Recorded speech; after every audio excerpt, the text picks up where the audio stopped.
1789년 혁명으로 프랑스에는 귀족층이 몰락해가고 있었습니다. 혁명의 기치로 내걸었던 국민주권 사상에 따라 국민이 정치에 참여할 기회도 대폭 늘어났습니다. 다른 한편 국가 관료기구가 급진적으로 비대해졌고 사회는 전체주의 길로 가고 있었습니다. 프랑스 혁명의 실패가 입증되는 순간이었지요. 이런 시대적 배경에서 등장한 인물이 프랑스의 유명한 정치 철학자 토크빌입니다. 1805년에 귀족 출신의 가정에서 태어난 토크빌은 자유에 대한 열망이 대단히 컸습니다. 나의 유일한 열정은 자유와 인간의 존엄에 대한 사랑입니다 라고 말할 정도였으니까요. 그가 그런 열정을 갖게 된 건 할아버지와 부모가 폭정의 제물로 되는 등 독재에 대한 소름 끼치는 경험 때문이었습니다. 프랑스 사회가 갈 길은 자유의 길이라고 선언하면서 모국에 필요한 것은 자유주의에 대한 비전이라고 믿었습니다. 그러면서 미국을 가리키면서 유럽은 미국에서 배워야 한다고 주장했던 것이죠. 미국은 프랑스처럼 같은 시기에 혁명을 겪었지만 미국은 한정적이고 자유로운 사회 질서가 창출되어 번영을 누리고 있었던 것입니다. 프랑스와는 달리 미국은 중앙집권을 탈피하고 수평, 수직적 분권을 통해서 개인의 자유와 경제적 자유를 누리고 있었습니다. 프랑스 혁명이 추구한 것은 민주였지만 그러나 미국 혁명이 추구한 최고의 가치는 자유였다는 점을 주지해야 합니다. 자유주의에 대한 비전을 찾기 위해 토크빌은 미국 여행을 길을 떠났습니다.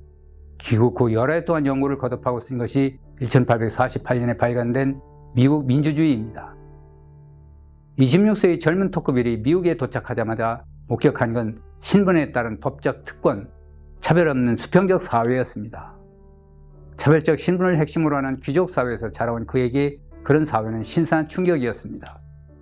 어느 누구나 어느 집단도 다른 사람의 신분을 결정할 권리가 있어서는 안 된다는 게 미국의 정의였던 것입니다. 토크빌은 특권이나 신분적 차별이 없다는 의미의 평등이 지배하는 사회가 진정으로 자유주의 참모습이라는 확신을 갖게 됩니다.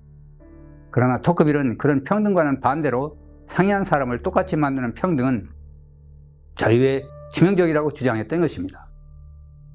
그런 평등을 내세웠던 프랑스 혁명 때문에 자유에 대한 유럽인의 희망이 공허하게 되었고 자유를 향유할 절호의 기회가 상실되었다고 개탄했습니다. 평등은 결국에는 노예로 끝난다는 것이 토크빌의 확신이었습니다. 평등주의가 심각한 문제가 있음에도 왜 사람들은 자유보다 평등을 더 사랑할까요?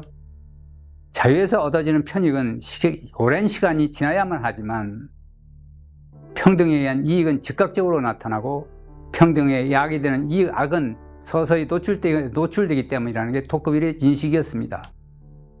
평등에 대한 사람들의 열정은 열렬했고 지칠 줄 모른다고, 그리고 심지어 자유 속에서 평등을 부르짖는다고 토크빌은 개탄하기도 했습니다. 평등을 얻을 수 없으면 노예라도 좋다고 믿을 정도로 광신적인 평등주의는 어리석다는 점을 지적하는데도 토크빌은 인색하지 않았습니다. 평등분배에 대한 토크빌의 비판에도 불구하고 사람들은 토크빌을 평등주의라고 오해하기도 했습니다. 예를 들면 노벨 경제학상 수상자인 조시프 스티글리츠는 평등이 수많은 문제의 원천이라고 말하면서 평등주의 성향이 미국 사회의 본질적인 특징이라고 인식했던 토크빌이 다시 태어나 세상을 본다면 놀랄 것이라고 주장합니다. 그러나 그의 주장은 틀렸습니다. 평등주의는 최악의 폭정을 불러오고 사적 소유의 정당성을 무시한 결과 그것은 개인의 자유에 대한 국가의 침해를 막는 마지막 보루까지도 파괴한다는 토크빌의 비판을 간과한 주장이기 때문입니다. 토크빌은 현대 세계에서 자유와 평등을 동시에 추구하는 데 일관성을 부여하려 노력했다고 사람들은 주장하기도 합니다. 그러나 그런 주장은 자유와 양립하는 유일한 평등은 신분평등이라는 토크빌의 인식을 간과한 것입니다.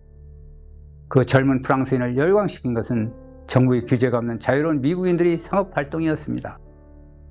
가격을 통해서 자유로이 형성되는 시장관계는 노예와 주인의 관계가 아니라 수평적 관계이기에 서로가 적대감을 가질 이유도 없다고 목소리를 높였던 것이죠. 계급 갈등만을 보아온 토크빌에게 자유사회야말로 평화의 질서임을 확실하게 보였던 것입니다. 미국 사회, 미국 기업들이 자유로이 이윤 추구에 몰입하는 모습이 통제와 간섭의 경제만을 보아온 그 프랑스인에게 처음에는 낯설었습니다. 하지만 그가 미국의 자유경제에 발견한 것은 미국인들의 기업가 정신이었습니다. 모험심과 혁신을 통해 자신의 삶의 조건을 개선하는 부단한 노력, 거래를 통해 자신의 부를 증진하기 위해 분주하게 활동하는 모습, 젊은 토크빌에게 참으로 아름답고 숭고하게 보였던 것이죠. 자유로운 미국 사회에서 신분상의 평등이 존재하기에 일을 사랑하는 사람은 누구나 삶을 개선할 수 있고 부자가 될 수도 있었습니다. 그게 토크빌이 어렸을 때부터 들어온 아메리칸 드림이었죠. 그러니까 경제적으로 성공한 부자에 대한 시기나 질투도 없고 사회주의 목소리도 들을 수 없다고 토크빌은 주장했습니다. 토크빌은 지금까지 믿었던 개인주의 대신에 미국에서 새로운 개인주의도 발견했습니다. 그가 믿었던 개인주의란 이기적이고 유대감도 없는 편협한 이기심을 말하는 것이었습니다. 그런 인간형이 상업사회의 인간이라고 믿었던 것입니다. 역사적 문화적 연고관계도 없이 원자적 인간들이 사는 사회라고 믿었던 것입니다. 유대감, 우정, 사랑도 고갈되어 있는 사회라는 것이었죠. 공유된 전통과 문화를 공동으로 지키는 행동규칙도 없다고 믿었습니다. 그러나 자유를 사랑하는 나라 미국에서 토크빌이 발견한 것은 전혀 다른 인간이었습니다. 미국인들은 분열되어 서로 고립되어 있지 않았습니다. 사회 속에서 배우면서 성장하는 인간들이었습니다. 삶을 스스로 책임지고 국가나 남의 도움을 받으려 하지 말라는 가르침이 미국의 개인주의 핵심이라는 토크빌의 설명도 탁월합니다. 미국인들은 공동체 정신도 없고 오직 물질만 챙기는 원자적이고 이기적 인간이 결코 아니라는 걸 입증하는 사례들을 볼 때마다 자신의 눈을 의심한 게 한두 번이 아니라고 실토합니다. 미국인들은 정부의 손을 벌리지 않고 뜻을 같이 하는 사람들끼리 기부를 통해서 공공복지를 실행하거나 도서관, 병원을 짓는 등 공동체 정신이 추천하다고 해석하면서 그게 자유사회의 진정한 모습이라고 토크빌은 목소리를 높였습니다. 그가 직시했던 건 그런 문명을 가능케 한 미국인들의 자유사랑과 존중이었습니다. 인간을 독립적으로 만들고 인격에 숭고한 의미를 부여하는 것, 스스로를 타인들에게 유익하게 만드는 것을 의무로 여기게 하는 것은 바로 상업이라는 인식도 토크빌이 미국 현장에서 습득한 것이었습니다. 토크빌은 민주적 결정의 오류를 발견하고 경험을 통해서 수정할 기회를 제공한다는 것이 민주정치의 강점이라고 말하지만 그러나 그는 민주주의 예찬론자는 아니었습니다. 그는 민주주의를 사랑하는 것이 아니라 법의 존중을, 법의 적법성을 사랑했습니다. 우리가 두려워할 것은 바로 민주주의 탈을 쓴 독재라고 토크빌은 목소리를 높였습니다. 민주정치가 다수의 형성을 위한 인기 영합적인 정치로 변질 위험성을 끊임없이 경고했던 것입니다. 소수의 의견을 무시 또는 희생하고 다수의 의견과 이해관계가 일방적으로 정치적인 방향을 정하기 때문이라는 이유에서였지요. 다수의 권력은 개인의 행동뿐 아니라 의지나 사상까지도 통제하고 심지어 토론이나 언론까지도 통제한다는 것입니다. 국민 주권은 자동적으로 모든 사람들의 자유를 유지하지 않는다는 것이죠. 다수의 지배는 이성이나 정의에 기초한 것이 아니라는 것이 토크빌의 생각이었습니다. 민주주의에서 두 사람을 세 사람에게 종속시키는 데에는 이성이나 정의는 설 자리가 없다고, 그래서 민주주의에서 다수의 절대적 권력이 최대의 위험이라는 토크빌의 비판에 한국 사회가 귀를 기울일 필요가 있다고 봅니다. 한국 사회만큼 그렇게 민주를 중시하는 나라, 마치 민주가 만병통치의 이야기요 요술방망이로 되는 것처럼 그렇게 신봉하는 나라가 거의 없기 때문입니다.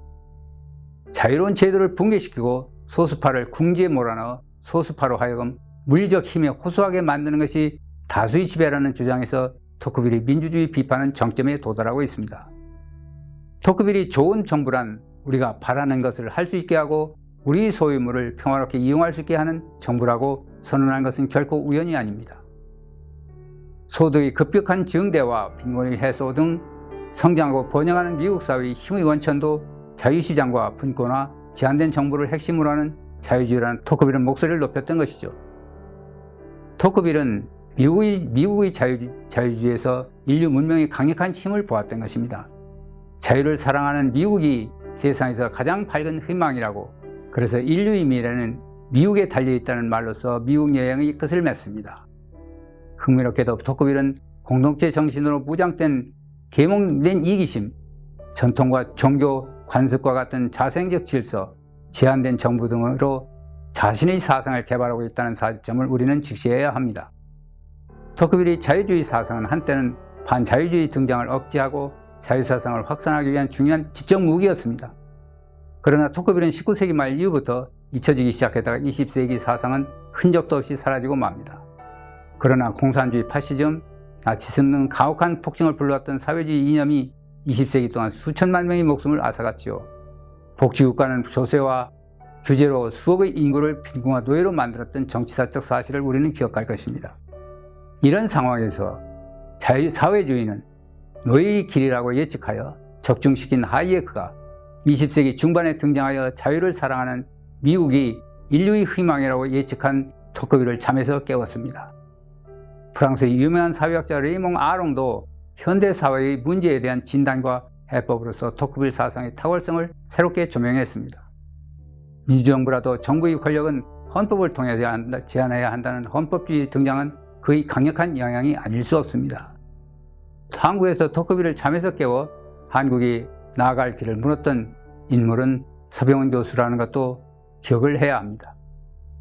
자유사회가 확립 유지할 수 있으려면 국가와 독립적으로 활동하는 집단들로 구성된 제3섹터가 필수 불가결하다는 토크빌의 탁월한 인식을 주지해야 합니다.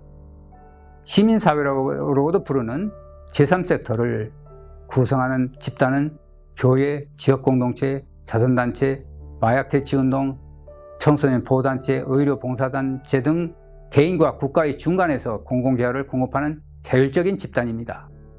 공공정선에서 우러나온 그런 집단이 자유사회의 안정에 없어서는 안 된다는 토크빌의 인식도 함께 되새기면서 인물 탐구를 마치겠습니다. 고맙습니다.